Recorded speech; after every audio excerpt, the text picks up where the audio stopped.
মৃত্যুর পর কবরে নামানো পর্যন্ত ফেরেশতারা লাশের সাথে কি করে তা সকল মুসলমানের জানা উচিত। আজরাইল যখন আত্মা কবজ করে নেন তখন আত্মা দেহকে বলে, হে দেহ, আল্লাহ তোমাকে সুপ্রতিদান দিক। তুমি আমার সঙ্গী হয়ে আল্লাহর আনুগত্যে অগ্রগামী ছিলে, আর আল্লাহর অবাধে ছিলে খুবই পশ্চাৎপদ।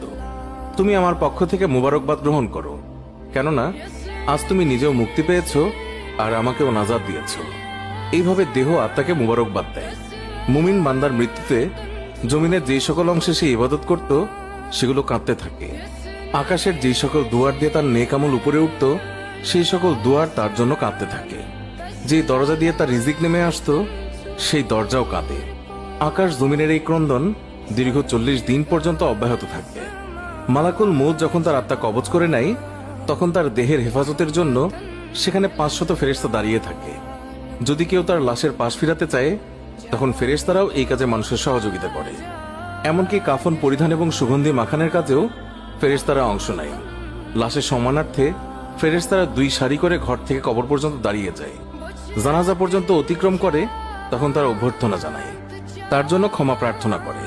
মুমিনের মর্যাদার এই অবস্থা দেখে ইবলিস এত জোরে চিৎকার করে ওঠে যে তার দেহের হাড়ের কোনো কোনো গ্রন্থির বন্ধন এই সময় ছিঁড়ে যায়। সে আক্ষেপের সাথে তার সঙ্গীদের বলতে থাকে, তোমাদের সর্বনাশ হোক, এই বান্দা তোমাদের ফাঁদ থেকে কিভাবে ফসকে গেল। ইবলিসের সঙ্গীরা বলে, এ নিষ্পাপ ছিল, তাই আমাদের ফাঁদে আটকায়নি। মালাকুল মউত যখন তার আত্মাকে নিয়ে আকাশে আরোহণ করে তখন হযরত জিবরাইল আলাইহিস সালাম 70,000 ফেরেশতা নিয়ে তাকে অভ্যর্থনা জানায়। আর সকল ফেরেশতারা তার কাছে আল্লাহ তাআলার সন্তুষ্টির সুসংবাদ জানাতে থাকে। মালাকুল মউত যখন আত্মাটিকে নিয়ে আরশের নিকট পৌঁছেন তখন সে আল্লাহ তাআলার কাছে সিজদায় পতিত হয়ে যায়। আর সেই সময় আল্লাহ তাআলা ইরশাদ করেন, হে মালাকুল মউত, তুমি আমার বান্দাকে নিয়ে জান্নাতের বাগানে রেখে এসো। তারপর তাকে কবরে নামার পর নামাজ তার ডান দিকে এবং রোজা তার বাম দিকে এসে দাঁড়িয়ে যায়। আল্লাহর রিজিক এবং কোরআন তিলাওয়াত এসে দাঁড়িয়ে যায় তার সিধানের দিকে। পায়ের দিকে দাঁড়িয়ে যায় জামাতের সাথে নামাজ পড়ার জন্য মসজিদের দিকে গমন।